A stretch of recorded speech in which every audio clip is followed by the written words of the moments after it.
Well, hi there, racing fans, and welcome to another Winning Ways show where we've got a tremendous show in store for you because we've got Pretty Boy arriving.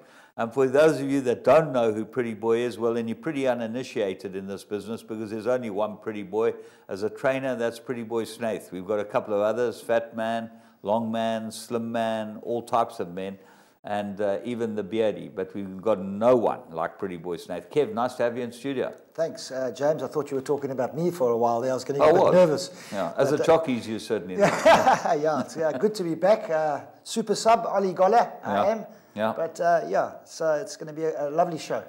You must be very happy with Ole Gunnar. He's done a pretty good job for you. He's done well, I must say, but I think this transfer window is going to be interesting. I see they're talking figures.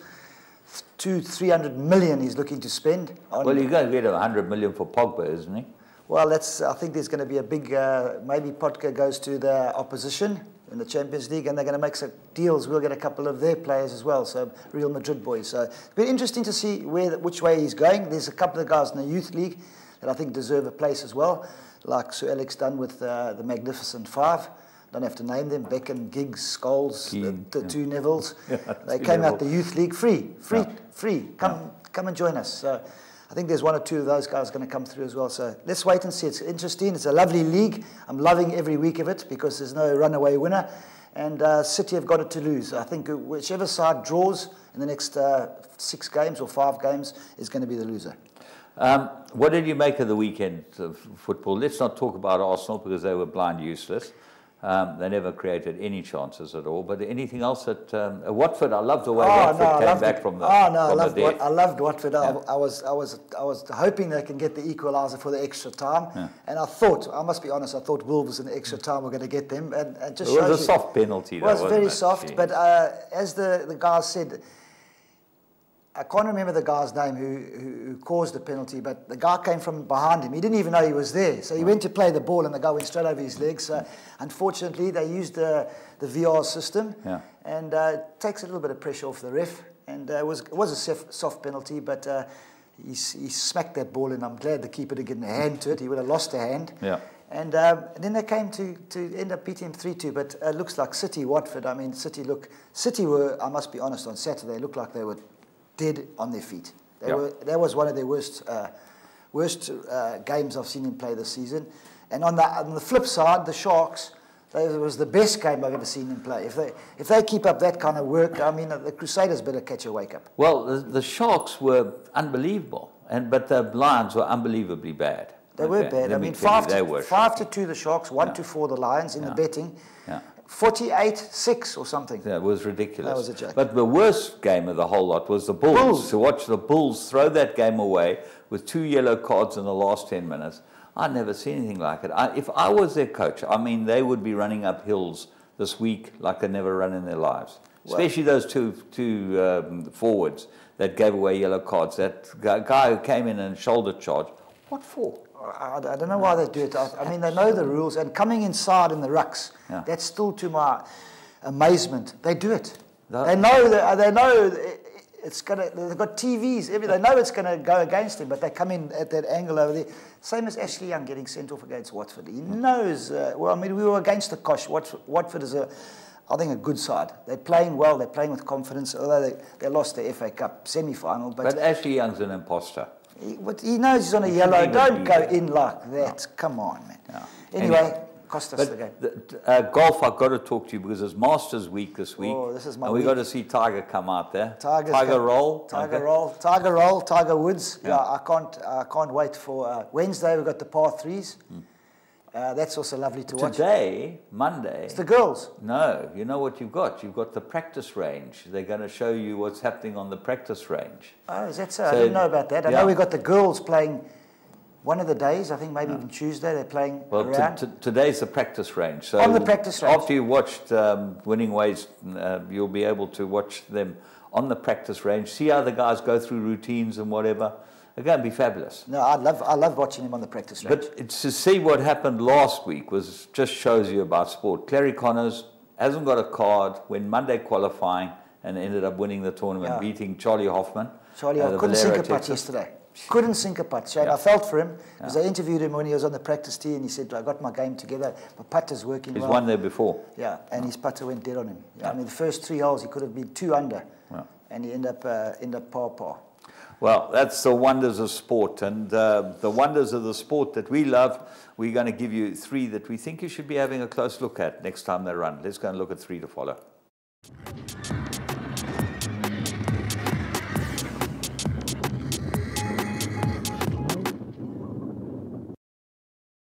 Right, we're going to the Polytrack Greyville Friday night, and there was talk that it was going to be thunderstorms and rain and whatever, and we got through the meeting fine. And we started off with the first race was a maiden juvenile plate. We picked up a horse called Uncle Frank.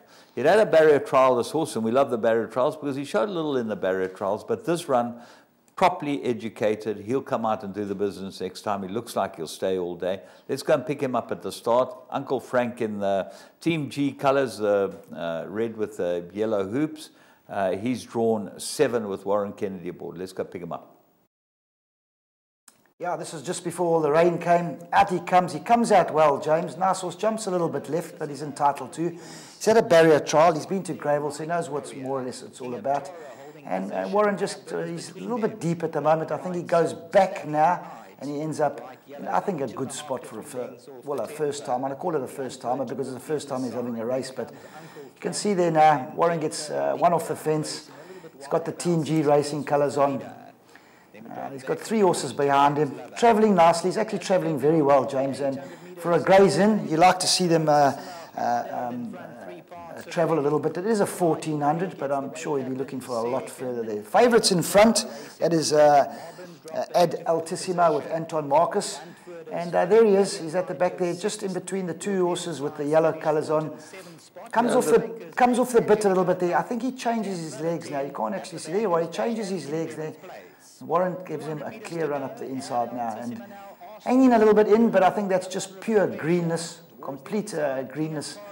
And Warren's still under the hands, couple of smacks down the shoulder, pulls his stick in the right, gives him one backhander, puts the stick away, changes his stick to the left, another 2 little taps, back to stick to the right, slowly running on all the time, ends up finishing right next to the favourite.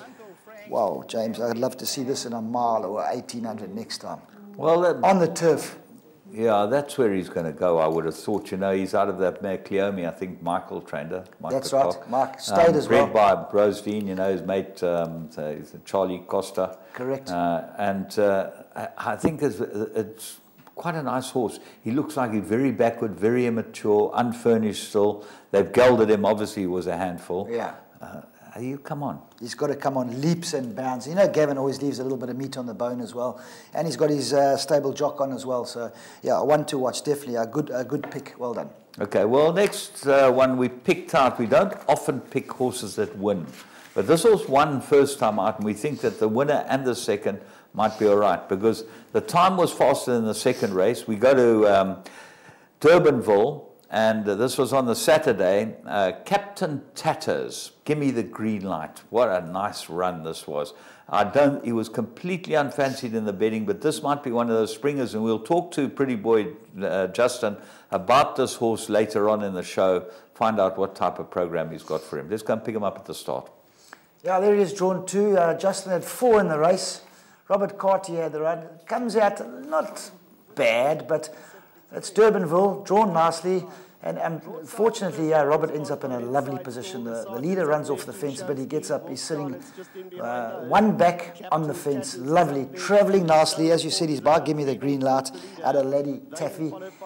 Travelling very nicely. And as I said, Justin did have 4. So with Robert riding this one, I would think it wasn't one of the fancied runners, but sitting up there nicely, James. Lovely action. Giving a nice run. When you're sitting third on the fence, normally you have a couple of horses around you bunching him. Not this one. He's got it all on his own, third on the fence. Beautiful. Comes into the straight and goes right in to give it a clear, to give him a clear run. Still a colt. Robert Carty, stick in the left. Couple of smacks down the shoulder. Clear run. You can see that lovely action now. Changes his stick to the right. See, he gives him a little backhand. one backhand, stick down, but in front now, pulls his stick through. Just keeps him running. Just keeps him running. No hard run. You can see his ears are flat back. He's trying his best. And I think ran a very good race. And the second horse as well, Snow Report as well, ran a very good race as well with Elder de May on. But James, yeah, I wouldn't be surprised if, I don't know, Justin's brought his 2-year-olds up. You never know. This one might be on the float and coming up for one of those features. Well, we'll find out about that. Bred by the Royden Turners, this one by Give Me the Green Light out of a Solcharm there. I like that pedigree. Lovely cross there. And this might be a lot better than even Justin thought he was. We're going to move on to the next one, and we go to Greyville on the turf on Saturday. Great start to the meeting. Unfortunately, we never got the head-on, because the head-on shows you clearly what happened here. First race, and we picked up Rose Dancer, which ran second, nicely named. She's bred by Andorra Stud and Flower Alley filly. She's going to go some ground, this filly, I'm sure. She's out of a Joshua Dancer mare, which gives a bit of speed in the pedigree. But let's go and pick up Rose Dancer, draw 6. She got all types of interference. Kev will be able to tell you what's happened. Let's go and pick them up at the start. Yeah, Sean Veal on the turf we are. Comes out a little bit sluggish. There's a lot of talk about this horse as well on track. I think it actually even started favourite, but Sean gets Rose Dancer into the race. Not a bad position. The winner is directly in front of her. It is a filly, yeah, isn't directly in front of her. A nice position to be. They're not far off them, James. One off the fence as well, gives you an option to go in or out. And as we know, the false rail was out 8 metres this meeting due to all the rain, but yeah, 2 or 3 lengths off the pace here now, and Sean decides, right, here we go, let's get a nice clear run here. Wayne Barden's horse with Lyle Hurtson on the inside, stick in the left, gives it a couple of smacks. There was talk about this one as well on the track, but you've got to get through this gap over here now. It's a pity we can't see the head on now, because they do start cramping up now. The winner does come over now. You can actually see over there now. You can see it gets its first bump there, second bump there, which runs into the, which was the third horse. He has to check right out of it, missing a place. Yeah, I think a little bit unlucky with the experience now. Had a run first time out, then a barrier trial. Now I had another run, and as you said, might want a bit further. That was a 5 furlong, even a 6 or a 7 furlong on the turf. Yeah. It's virtually like a winner without a penalty, but there was interference. It was interesting. There was half a length in it. Craig Goody was in the studio with me. He said he thinks it'll turn around. I said, I'd like to sit on the fence with one. It's a 50-50, only because of the half a length. I think if it was ahead, they would have turned it around. Yeah, but the problem was that Rose Dancer had come from behind this other filly, length and a half behind her, turning for home. At the time the interference took place, she was probably a neck behind, and that probably knocked her out of her stride. I would have thought that you turn over those races. And anyway, it wasn't turned over, but she'd had 2 barrier trials. Now, what's interesting is most trainers give them 1 barrier trial. Dennis obviously decided this filly needed a second barrier trial. I remember seeing her in her first barrier trial. She looked big and burly and backward. She is a lovely filly, but she did look big, yeah. Yeah, and she certainly come on the second barrier trial, and this was the right race, although, as I say, she'll probably go further. Yeah, she definitely wants, out of a bar Flower Alley, definitely wants a bit further. Yeah. Well, let's go and have a look and see where are they now. This is an interesting one today. We'll chat about it once you've seen who it is.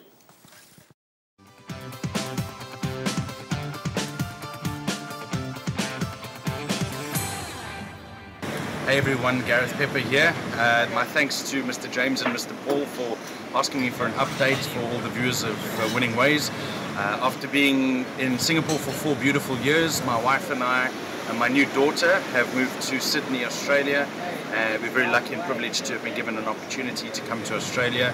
It's always been a long-term goal of mine to get here. I still follow South African racing religiously, Singaporean racing too. Miss home, but still get to go racing at Randwick, Rosehill, Flemington and places like that. Don't really work much in the horse racing industry here. Trying to get a bit more work in the racing industry.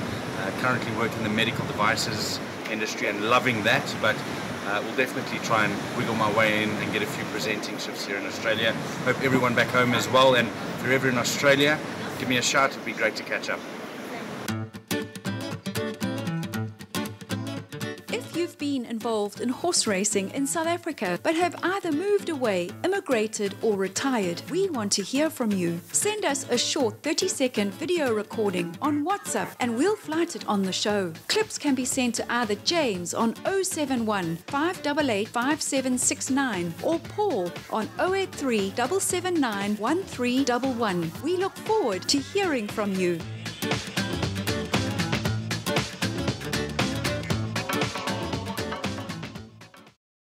Gareth Pepper, what a pleasurable man. I mean, he's just one of those guys. I just love him, you know. A great man. He was at Super Saturday last year when I was over there and spent the week with him. And strange to see he's walked out of racing. He was so good at his job, and I'm not saying that he doesn't like it. He's in what, medical devices? Yes, I think that his wife's very involved in it. She might be a doctor or something.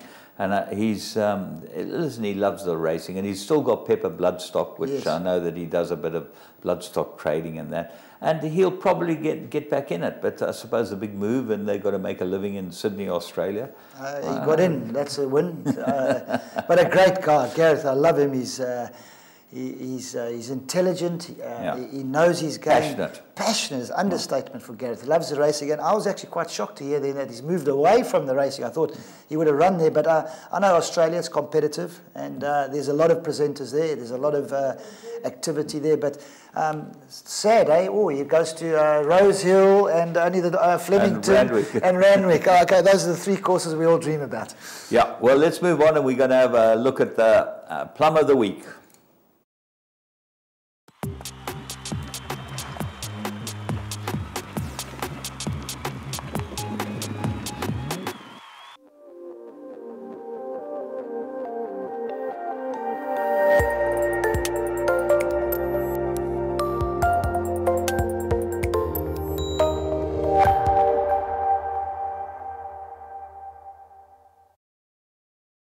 To none, also squeezed between runners. Just one more. Moon in June needs some luck in the running. Ideal Jewel, Barbie Doll, second to none. And Moon in June exploding through between runners. Here comes the favourite, Moon in June, inhaling them with just one more. But Moon in June, too good. Just one more. Colour Your Dreams, Ideal Jewel, a three-way go. Colour Your Dreams and Ideal Jewel, just one more. Also right there a neck away.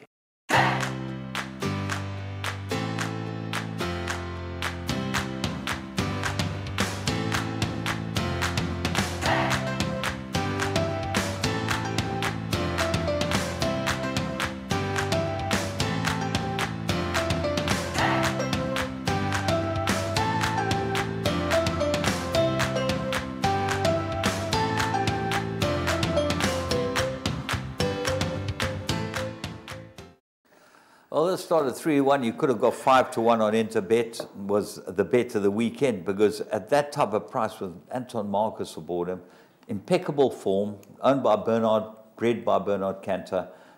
She just looked like the right horse in the race. She was the right horse, and it looked at one stage the gap was about to close. Yeah. I'd love to have a microphone at the 200-metre mark, because it just opened up again. Anton must have given him the verbal. Yeah. But yeah, very nice. I think Robbie and Shannon got a lovely horse on their hands. And when the furnishing just comes and it runs over the right trip, you never know. They might have something very special. Yeah, I think that she's got some ability. She's out of a King Mambo mare by twice over. I know Bernard organised twice over for this country. Wonderful for him, you know, and certainly knowing all the information, had to have a bet on it. We're going to take a break and we'll be back with current affairs. Whenever anyone asks me for a shrewd tip, my first response is always to tell them, open an Interbet account. That's the biggest certainty that I can give any punter with total confidence. Not only is it a good business, but it is interactive, exciting, and great entertainment as well. My name is Snowy Brown.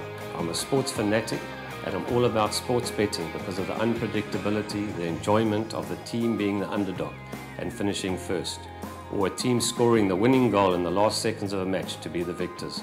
The beauty about this is that if I'm betting on the soccer, I can use in-play betting, which allows me to bet across multiple areas of the game, knowing I have full control of my betting spread And where my money goes gives me satisfaction that Interbet has given me the power to control my bets. In my opinion, Interbet were the pioneers of online and Mobi betting in South Africa and will continue to lead the way. Interbet, where the professionals bet.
Well, we had a wonderful weekend's racing, and obviously we're going to start off at Turfentine, where we had two decent races, two group races, and the first one was the Sycamore Sprint.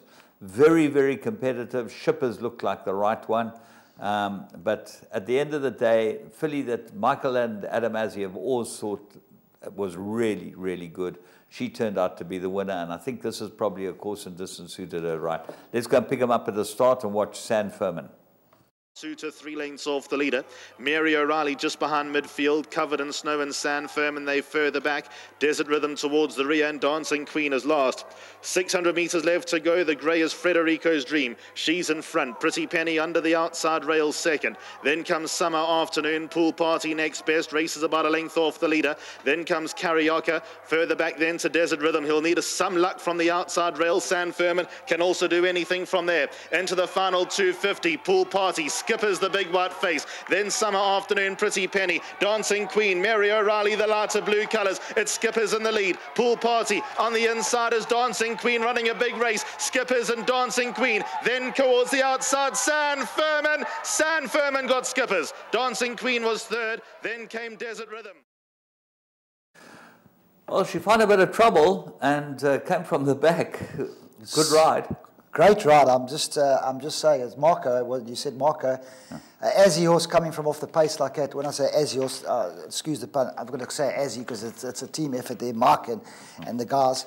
But very, very right. My kind of ride. James, I used to love to sit and wait like that. And you could see when he pulled it out, he didn't even panic. He just choop, choop, choop, and very good win. And I'm sure that might be down for the Tonga Sung. Well, yeah, I would think she'd probably go for this filly sprint. For the filly sprint? Yeah. Even better, it's a Group 1? Yeah, she'd go for the filly sprint. She'd buy Charge Forward, Australian bred out of a reduced choice mare. Wonderful to have blood like this in this country. We then move on and have a look at the Colorado King. And this was a fabulous race. And fabulous because a kid who I've got the greatest respect and confidence in will make a jockey. Showed that he's just needs to be given the rides and he'll get there. He's honest, he's hardworking, he deserves everything he gets. Calvin Habib, I've always had a lot of time for this family. Kev, the Habib family, they're lovely people and straight down the line, and you know, I can't agree. Take him to war. I can't agree with you more, but give the kid some more chances. Yeah. Well, he's a lightweight. Yeah. He doesn't shout his mouth off. He keeps quiet, does his job, but yeah, let's have a look at this. Have a look at this, and then maybe you can swing some rides towards him. Okay, Colorado King Stakes, Group 2, his first group winner. Johan Janssen van Vuuren's given him a few chances, and good for him. Let's go and see him win on Divine Odyssey for the Werners. Colin Gordon, and you know, there's State of the Late Chris Gerber and the Van Vuuren Racing team. It's an oratorio bred by Lawrence Werners. Let's go and pick him up at 800. 800 metres left to go, and it's Dawn Assault in front. Cash Time second. Then at the rail is Fort Ember. True Words on the wide outside.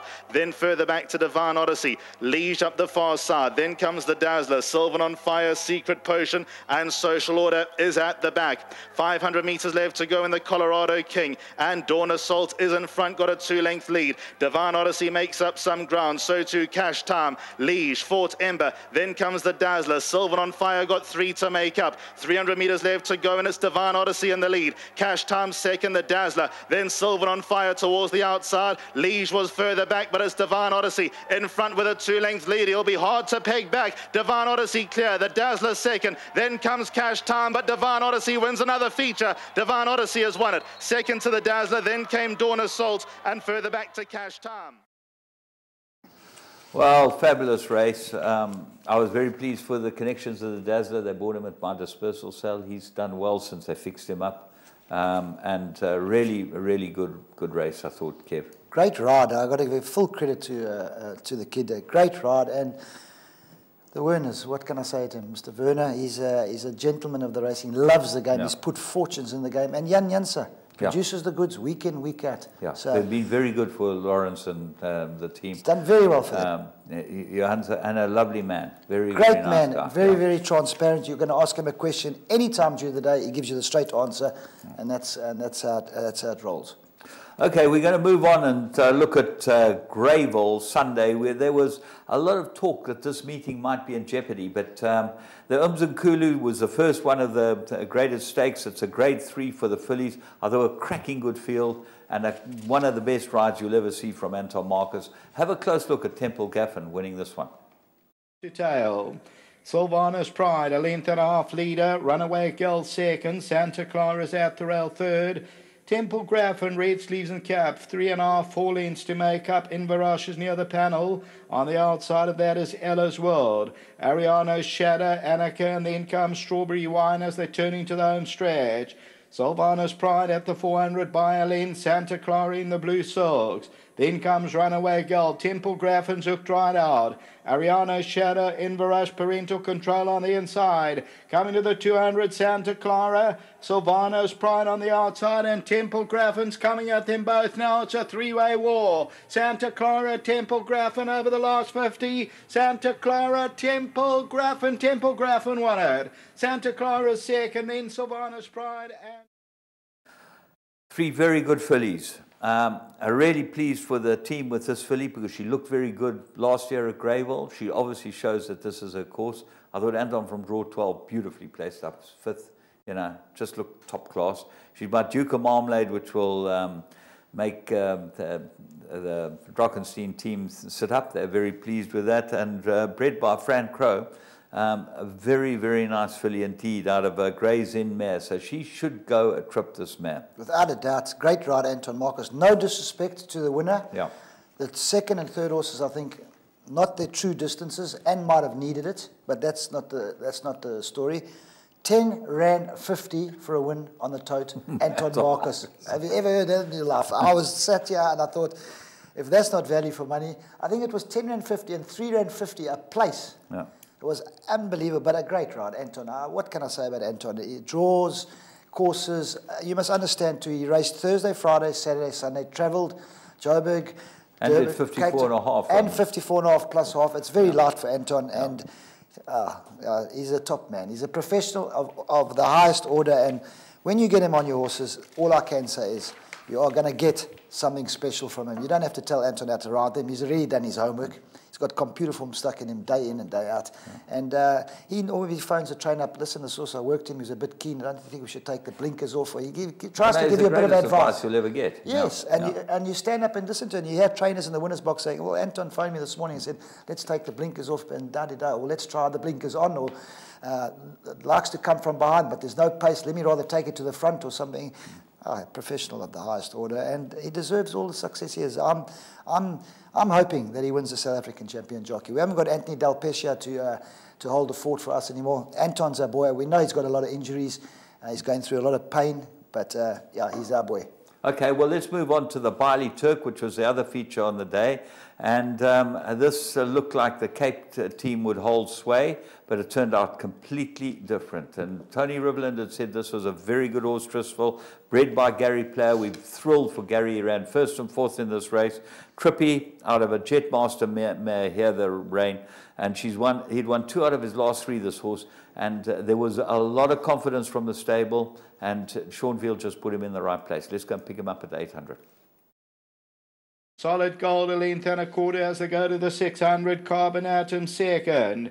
Generous Ladies at the rolling third position, then Rip It Up. They are followed by Triple Fate Line. On the outside of that is Tristful, and then comes Desolate Road Thanksgiving. Further back in the runners, Rip It Up and Hoodie Magic as they turn into the home stretch.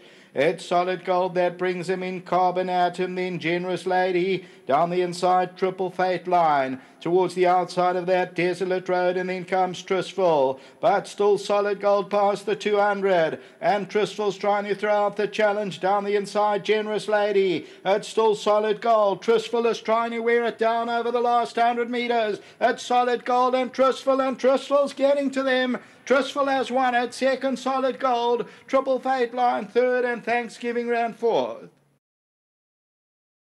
Mary Liley, probably the greatest soldier the turf has ever seen, and certainly one of those people that really supports her trainers and always been with them. I think she's had 2 or 3 trainers, maybe Cherry, Brown, and Tony. Yeah. And she's fantastic. And then obviously Bernard ran second. Mace nearly pinched it. Yeah, great run. Solid great run. That's got a very good pedigree by Rocket Gibraltar. But they're talking about big things with this horse. Tony stuck his neck out. He said, I think this is the best we've got in the stable, and I think he's maybe proven right. Not its right trip. Looking for further. Dying for further. And a good win. Well done. Well done to Tony. Well done to Mary Liley. Okay, we're going to take a little break and have a look what we got from Magic Millions, because we've had some winners for them, and they've certainly been good.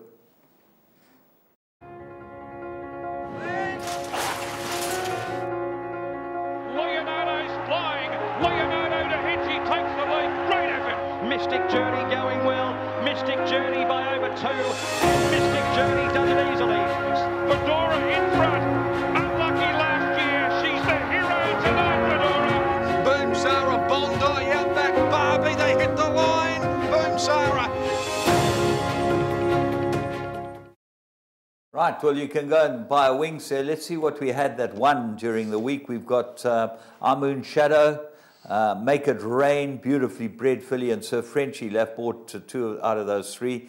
And we're coming up for the June sale. It will be round the corner for us. So just get ready, because that's a sale you don't want to miss. Weanlings, yearlings, broodmares, whatever you're into, you can buy them there. You go. Just talking about, yeah, definitely be going. Just talking about 2 horses shuttling to New Zealand, to Australia this year, Mendelssohn and Saxon Warrior. I mean, Coolmore taking down. You've got Justify. You got the best horses in the world. You know, American Pharaoh's been there. I mean, Mendelssohn was a machine on his own. I mean, they went for Daddy. You see how he won the Derby. You remember how he won the Derby. But they went for the breeders. I mean, they went for the big one. Yeah. The Derby. The Kentucky Derby. But he won the UAE Derby by 18 lengths. I know, a machine. Yeah, machine. Anyway, the machine was this weekend. Tiger Roll won the Grand National. It was one of those heart-stopping, pulsating, tears to the eyes moment that you'll just never forget, because the last horse to do it was Red Rum. I must say the fences were a little different in those days. They were big.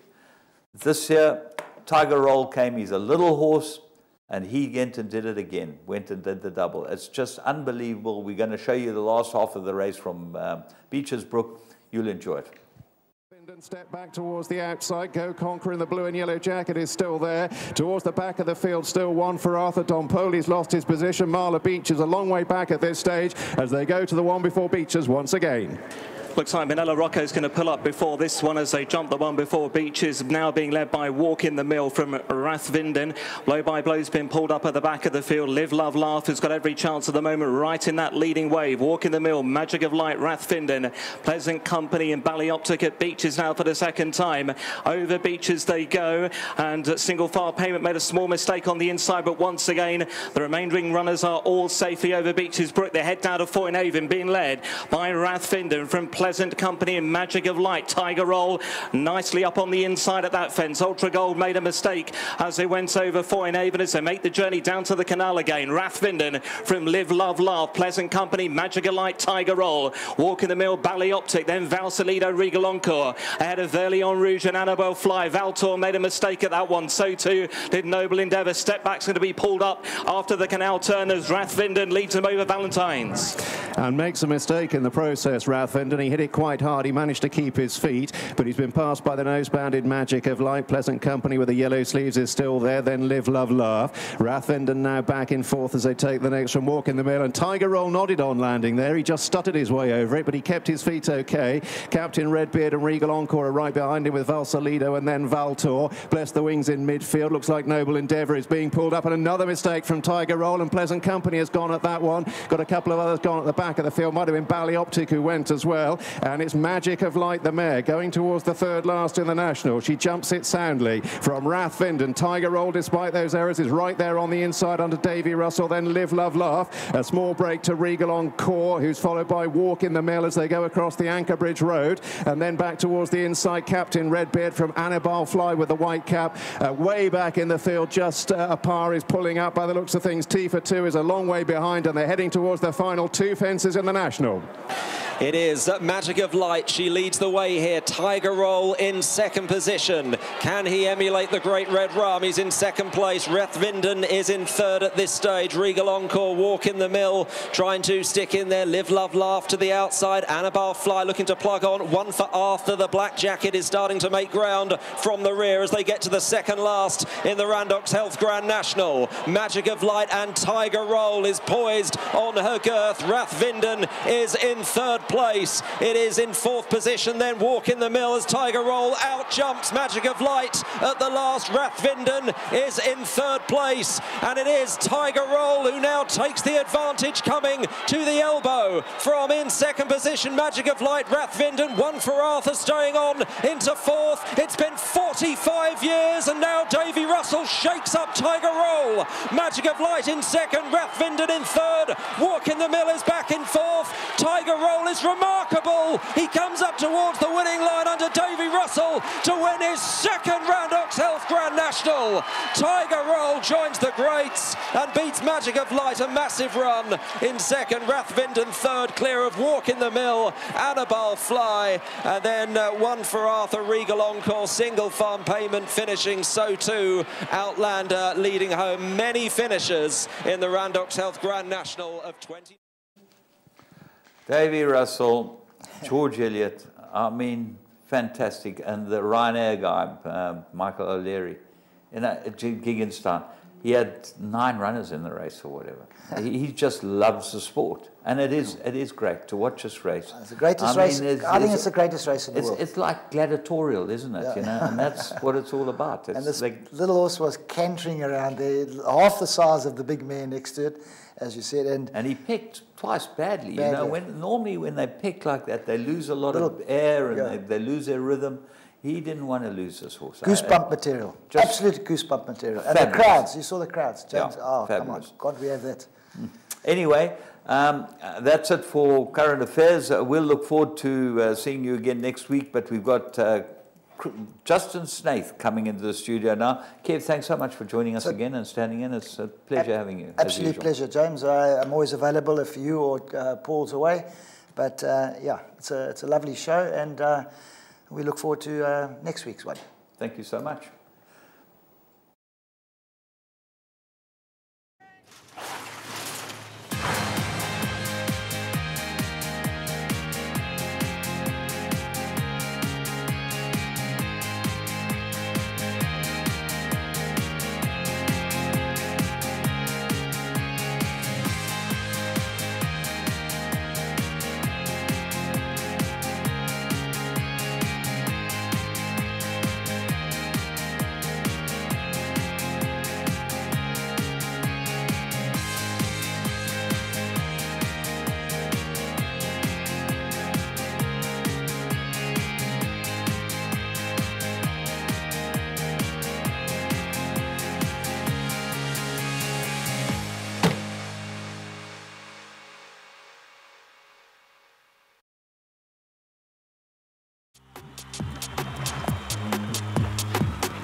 Well, every year what happens is the lemmings all come flying over the mountain and cruise into Durban. And it's like a lemming rush. And every year we get a couple of the suspects into the studio. One of our staunchest supporters, none other than Justin Snaith with the Snaith team. I know we've had Jono once or twice. Who I'd like to get in is Sue, the mother, because she could tell a story or two. And let me tell you, she'd put you in the right place as far as this lot's concerned. But it's always great to welcome them. And you've been in town a couple of weeks. Justin, thanks so much for joining us again. Great, thanks. Always nice to come in. It's always the best way to start the season is come in and see your face. Well, that's very, very kind of you. But actually what happens is that all our viewers love to see your face. Because, you know, we don't call you pretty boy for nothing. It's not a, you know, it's not an antithesis or, you know, something like that. Sadly, I think those days are beyond me. Talking about that, things have changed a bit from when you first started coming up here, where you lived in Umhlanga Rocks and, you know, you cruised to the stables 2 or 3 times a week. And most of the other time was George or one of those places, Steak and Ale. Now, family commitments. You know, it's funny you say that, James. I'll never forget my first season in Natal on my own without my father. As I think I was 20. I came up after being in Australia, and I came up to the Durban season. Was this pre-St. John Gray's days? So I went I worked in Australia for a few years, and then I came back and I had my first Durban season on my own. Then I went to St. John. Yeah. So the first season I came up, my father said to me, get ready for the Durban season, you're going. So I said, well, okay, this is strange, but I'll do it. So he says, right, you're going up on the truck. So I said, well, what am I going to drive around? He said, no, you can take the motorbike. So my father at the time had a Fireblade, which was the fastest bike in South Africa at the time in makes. So I was sent up with my surfboard, which I slept in for the first few nights, my surfboard cover. I had a Fireblade, and we were looking for a place to rent. So that's how my Durban season used to start. Now it's changed considerably. I have the whole family, cars, everything that has to come up as well, and it's like 6 tickets have to be booked. So it certainly has changed. And it's not Umhlanga anymore, drinking at the George, you know, finding whatever you can find. Yeah, it's now Kloof, going to Lupo's, you know, and it's changed. You know, I don't think there's a part of Natal that I haven't stayed in. I've stayed in from Winkelspruit to Mshloti, every part of the west of Natal. So yes, I'm now the club at Shongweni after polo, so it's all changed. Well, we don't want to ask you why you stayed overnight in most of those places, because we know, okay? But the point being, okay, you've now settled down, which is great to see. And your family all happy. You've got a couple of beautiful kids. You're really in great shape. Yes, look, it's you know, we're very happy. I mean, the one thing that racing takes a lot of flack, but one thing I can tell you it does do, it puts food on the table. And for 50 years, it's done that for my family. So it's one thing I will never ever take away from racing, is that it's just incredible. So many people put food on the table for month after month. As much as everybody moans and complains, it's something that has given my family an amazing life. So, and we're in a very good place. My brother's got 2 kids. I've got 2, so that we know of. So it's going all well. Yeah. Well, the point is that you don't let your kids anywhere near your dad driving a motor car. That's the big thing. He's got worse. I thought age slowed people down. My father's got worse. Justin, lovely to have you here. And last year was obviously a great season, apart from 2 mishaps where you got beaten short heads in 2 big fillies races. And the rest went perfectly well. Yes, I was very happy. My opinion, the only thing was sprint races. I seem to fail in the sprint racing, so I'm looking at that this year round to see what I can curve and tighten up on, but at the same time not taking away anything from my horses that you know, did well last year in the Vodacom Durban July. So, but I do want to change that aspect of my training here in Durban, so let's see how it goes. Casimir, talking about sprinters, obviously got to be your sprint hope this year. Is there anything else in the wings? Look, the only problem is the only race is the Scottsville 1200. So he will not participate there. He's the highest rated sprinter, and I don't want to run him in handicap terms. Yeah. It's as simple as that, and I want to save him for the Mercury. So he's up for Sprinter of the Year in South Africa, so I want to give him every opportunity, quite frankly, of winning that. So he's here in Natal. He's going to take it very easy. I'll be looking for one little race where I can maybe just show him the course at Greyville again. Otherwise, he'll run at the end of the season. What have you got for the Golden Horse? Because Sir Frenchie's won 2 big ones in PE for you. He's gone to a 108 or something, so he can't run in the handicaps. So I've brought up a sneaker. I have a horse called Silver Maple. He's my sneaker for the sprints.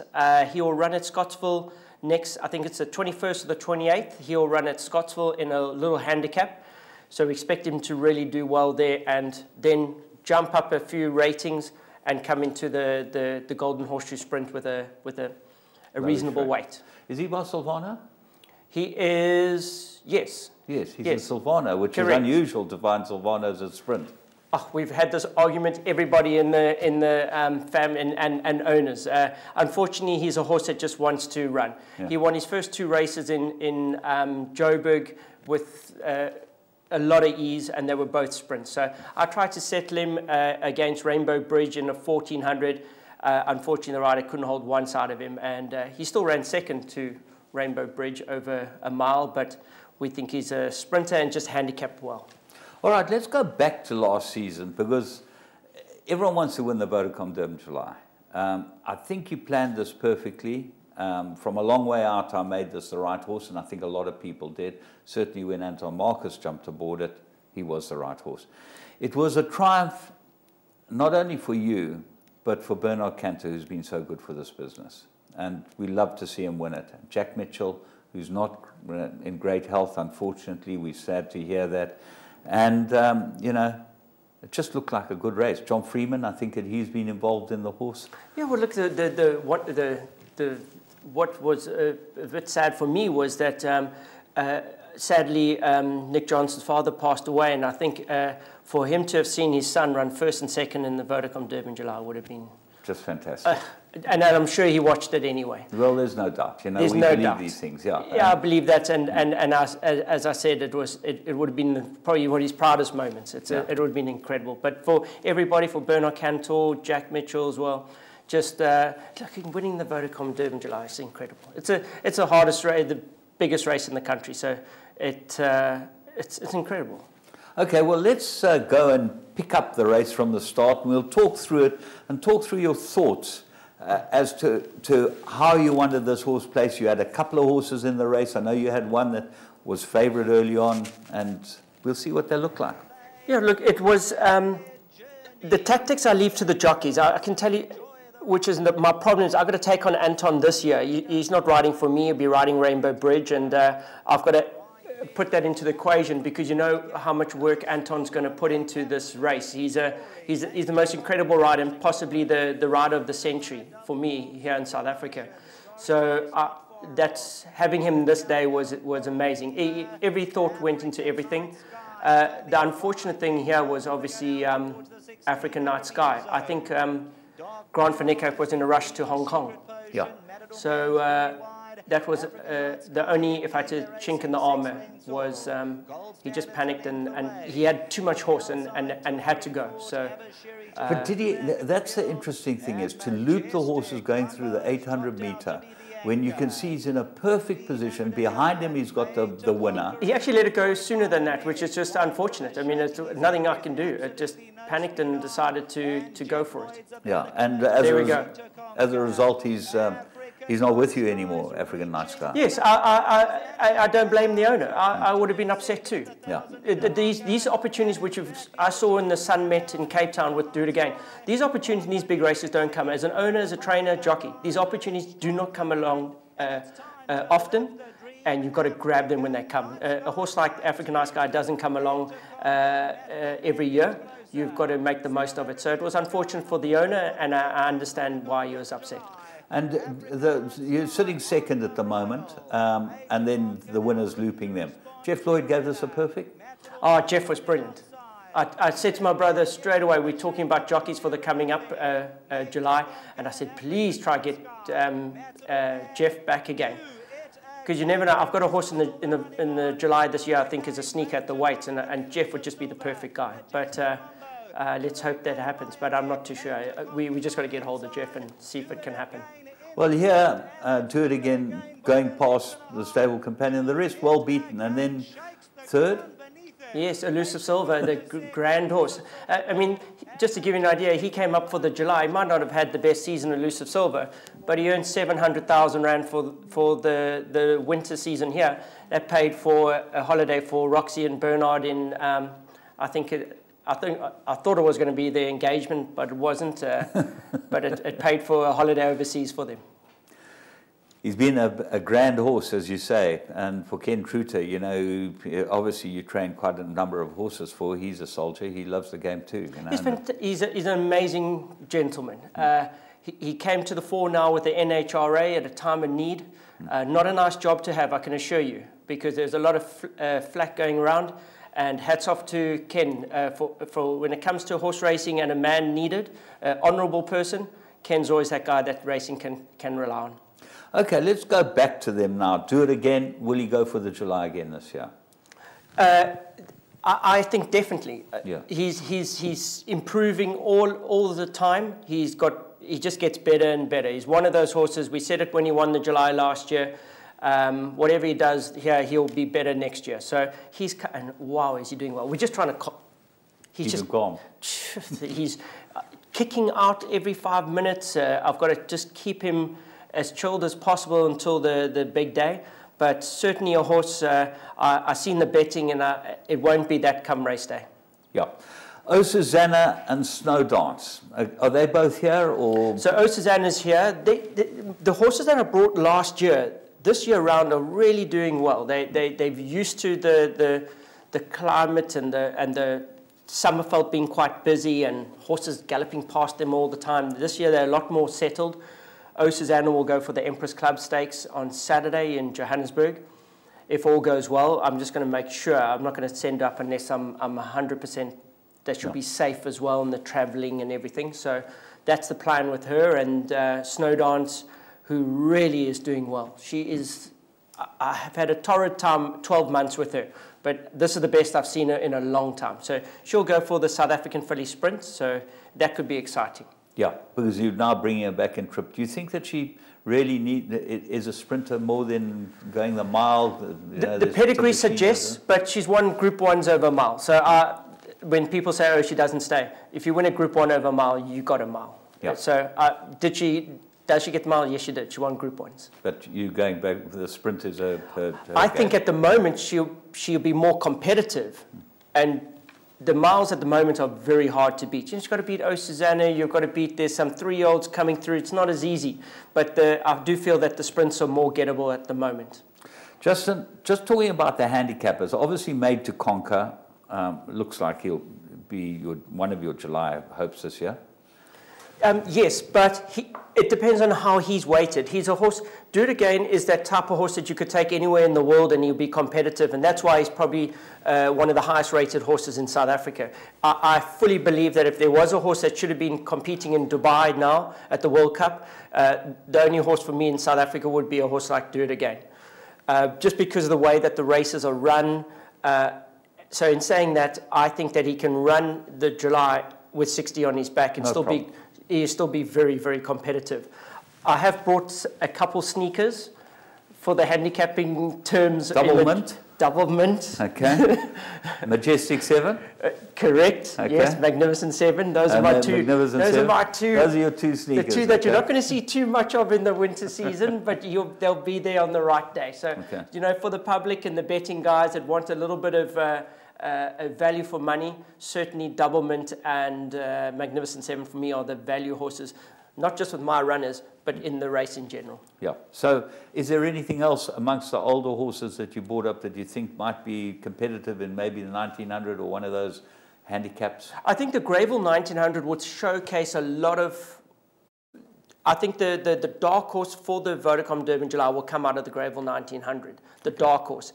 To win the race, is going to be very hard this year. I cannot, it's hard to say now, they've got a whole season to go, but the 3-year-olds are in trouble this year, I think, for the first time in many years, just because of the quality of the 4-year-olds. So if something comes and wins the July this year and he's a 3-year-old, wow, well, then you've got yourself, we're going to next level stuff. Well, they're talking about Hawam coming from Joburg to run in the July. How do you rate him?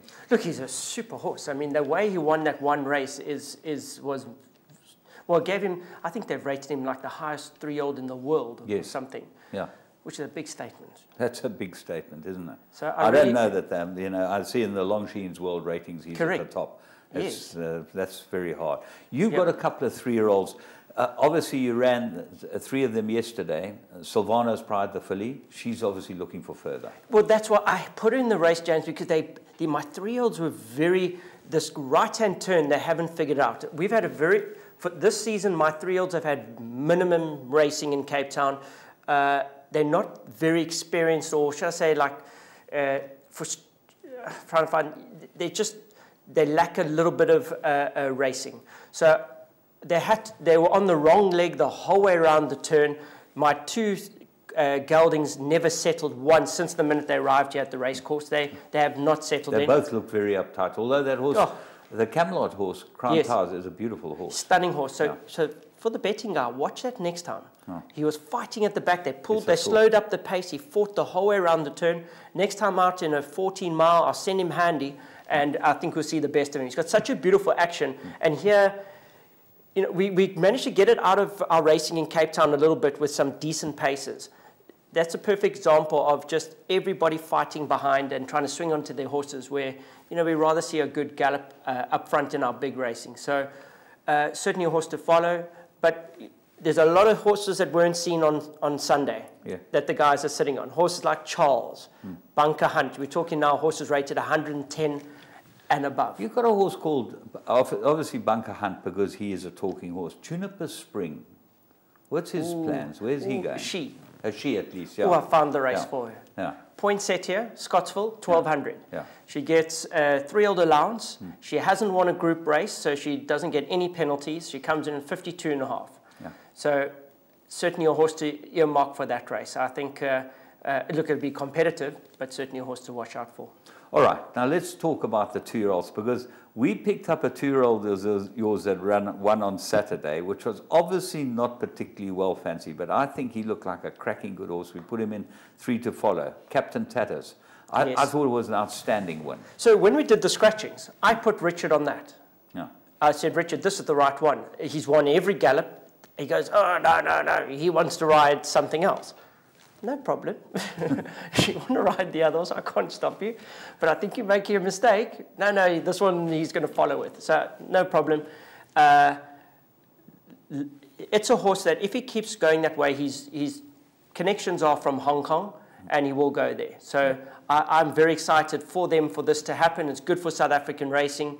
Good way to start. JP Cavalier is a new owner. He's bought a few horses with the potential to go to Hong Kong. So great way for that whole... it was fabulous then. You know, knowing the story now, I never seen his name, didn't know how he was connected.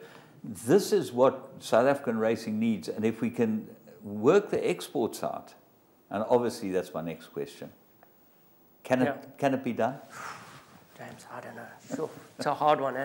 It's costing us a lot of money. That much I can tell you. Yeah. It's costing this industry millions. Not only costing the industry millions, but costing the industry the lifeblood of this industry. Because without selling horses out this country, we're in serious trouble. But what I mean by costing millions, it's costing us millions here. Yeah. The running costs to get these horses to one day leave. What we are in for in South African racing so far is in the millions. What I'm saying is it's for my owners not being able to travel horses from here to there in South Africa. To give you an idea, it took me a month to get my Durban string back into Cape Town last season. It took me a month to get from Natal back home after the July. These horses sat in the middle of nowhere where I don't even know for 1 month before we could get them back into Cape Town. So what I'm saying is that's fine. It's not actually fine. But if you're telling me that in time we're going to be able to export horses, well then we can put up with that. But come on, let's get going now. we're in that twilight moment now where we need to have some answers. And look, Adrian Tont's doing a great job. He's been given an impossible task, and it looks like they're very close. So fingers crossed it's going to happen this year. Okay, let's finish off because unfortunately we're out of time. Give us a colt or a male and a female to follow over the season that you would say to the guys, listen, follow this horse, I think they will do well. Look, I think Do It Again is a horse that you've got to follow. I agree with you. I love him. I think he was dead stiff in the Met. He was so unlucky. Yeah. It's just that's racing. Yeah. It was just unlucky. Everything that could possibly have gone wrong for this poor horse happened in 2 minutes. It was scary. So certainly a horse to follow. Fillies, as I said, I think Snow Dance is going to come back to form, but unfortunately she only go for one of the big races. You know, if she wins the South African Filly Sprint, she could be she'll be off to stud. So, but it's all exciting. As I said, Silver Maple is my roughie for the handicapping, and Double Mint and Magnificent Seven. Justin, so fantastic having you again here. You know, you guys make the season Natal, or us me as a previous Natal trainer, as a trainer, you moan like hell. You come here with these most beautiful horses, but we marvel at it. We love to see you guys here, and we wish you the very best for the season, and I hope it all falls into place. No, thank you. Look, the Durban boys haven't started badly so far. No? They're doing well. They got one. Correct, going well. So look forward to it, and thanks so much for having me here. Justin Snaith, always our pleasure to be able to welcome him here on Winning Ways. And, you know, a font of information. Unfortunately, we're out of time, but you've got a lot to ponder. Watch the show a few times. You'll get a few tidbits there, and hopefully this improves your season. It's certainly going to improve mine. Until next week, have a great week's racing.